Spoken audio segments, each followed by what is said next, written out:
สวัสดีค่ะ คลิปนี้ชวนทำเค้กชิฟฟ่อนคัสตาร์ดคาราเมลสูตรเค้กคัสตาร์ดนุ่มละมุนเนื้อเค้กชิฟฟ่อนรสมันม่วงเป็นเค้กที่มีสีสันสวยงามและยังอร่อยด้วยใครชอบไปดูวิธีทำกันเลยค่ะ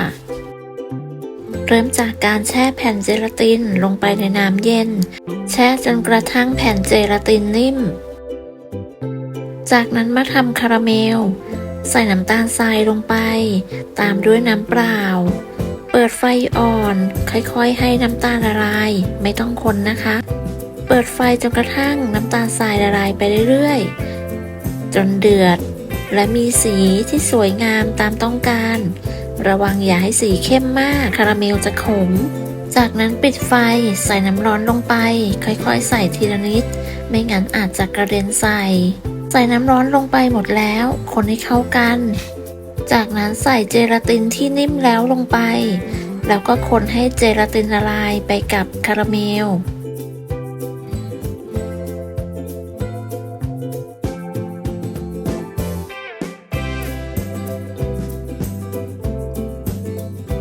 จากนั้นนำคาราเมลไปเทใส่ถ้วยจากใส่ถ้วยอลูมิเนียมเบอร์ B06 ขนาดประมาณ8เซนสูตรนี้ทำออกมาได้6ถ้วยเฉลี่ยเทใส่คาราเมลแต่ละถ้วยเท่าๆกันเสร็จแล้วพักคาราเมลไว้ให้เสร็จตัวต่อไปเรามาทำคัสตาร์ดใส่ไข่แดงลงไป3ฟองตามด้วยไข่เต็มใบ1ฟองจากใช้เป็นไข่เบอร์2ทั้งหมดค่ะจากนั้นใส่น้ำตาลทรายลงไปตามด้วยกลิ่นวานิลาใช้ตะกร้อมือคนส่วนผสมของไข่และน้ำตาลให้เข้ากัน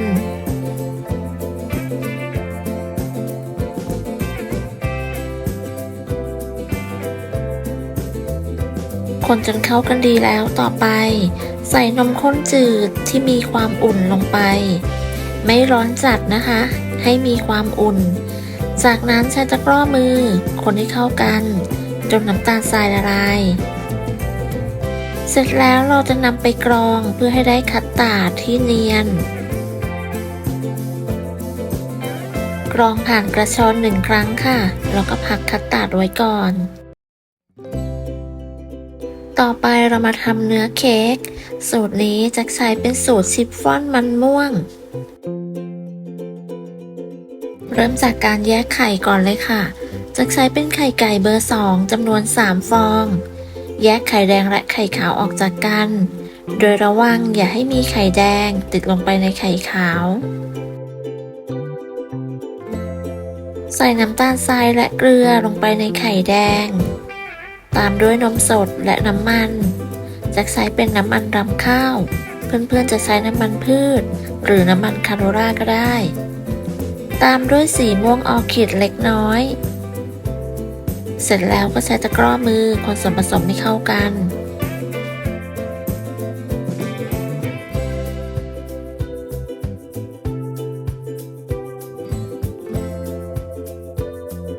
ต่อไปเราจะใส่แป้งมีแป้งเค้กผงฟูและผงมันม่วงหรือเพื่อนๆจะใช้กลิ่นมันม่วงก็ได้ตามชอบร่อนส่วนของแป้งลงไปในส่วนผสมของไข่แดงจากนั้นก็ใช้ตะกร้อมือคนส่วนผสมให้เข้ากันด้วยความเร็ว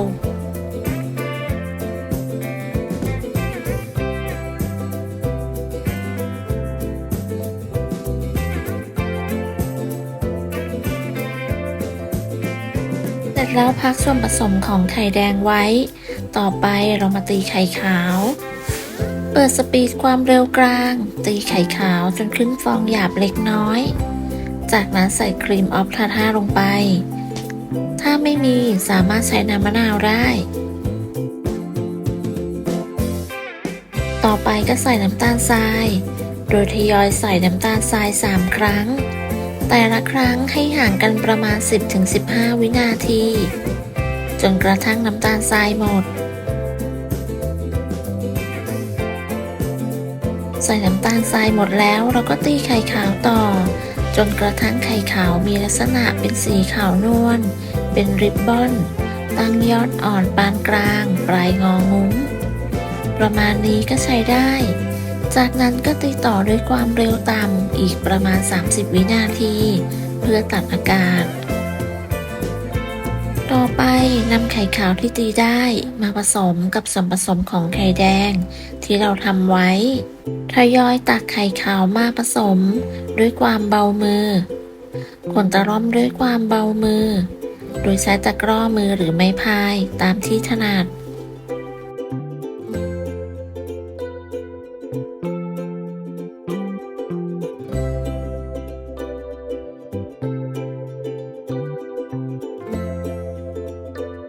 เสร็จแล้วเราไปตักใส่ถ้วยกันเลยค่ะ เริ่มจากการเทคัสตาร์ดลงไปในแต่ละถ้วยแจกแบ่งให้ได้ถ้วยละเท่าๆกันจนครบ6ถ้วย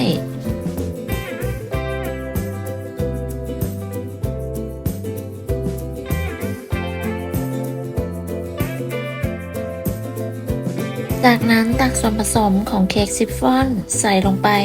บนหน้าคัสตาร์ดโดยตักแบ่งให้ปริมาณเท่าๆกันจนครบ6ถ้วย เสร็จแล้วเคาะเบาๆเพื่อไล่อากาศ เทน้ำร้อนลงไปในถาดให้สูงประมาณ1 เซน จากนั้นก็นำเข้าอบกันเลยค่ะ อบที่อุณหภูมิ150 องศา ใช้ไฟบนล่างไม่เปิดพัดลม ใช้เวลาประมาณ50 นาที อบไปจนถึง25 นาทีจากเปิดเตา เราก็นำกระดาษวางไว้ด้านบน ป้องกันหน้าเค้กแห้ง หรือจะใช้กระดาษฟอยล์วางด้านบนก็ได้ เสร็จแล้วอบต่อจนครบเวลา เมื่อครบเวลาแล้วก็นำเค้กออกจากเตานำออกจากถาดน้ำพักไว้ให้อุ่น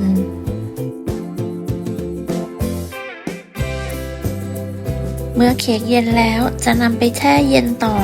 หรือจะนำออกจากถ้วยเลยก็ได้ วิธีนำออกจากถ้วยให้ง่ายขึ้นจะนำไปแช่น้ำร้อน 5-10 วินาที จากนั้นเทออกอาจจะต้องเขย่านิดนึงค่ะแล้วก็ยกถ้วยออกได้เลยคัสตาร์ดคาราเมลสูตรนี้ทำง่ายสีสันน่าทานหากเพื่อนๆชอบลองทำดูค่ะตัวเนื้อชิฟฟ่อนหากไม่ใช้มันม่วงจะเปลี่ยนเป็นรสอื่นอย่างเช่นวานิลาใบเตยหรือช็อกโกแลตตามชอบเลยค่ะแจ็คทดลองใส่กล่องฝาใสขนาดประมาณ9 เซนก็สามารถใส่ได้พอดี หากใครต้องการทำขายใส่กล่องแบบนี้ก็ดูสวยงามน่าทานขอบคุณสำหรับการติดตามรับชมคลิปนี้หากเพื่อนๆชอบก็อย่าลืมลองทำดูนะคะได้ผลยังไงก็มาคอมเมนต์คุยกันสำหรับคลิปนี้จะต้องลาไปก่อนพบกันใหม่ในคลิปหน้าสวัสดีค่ะ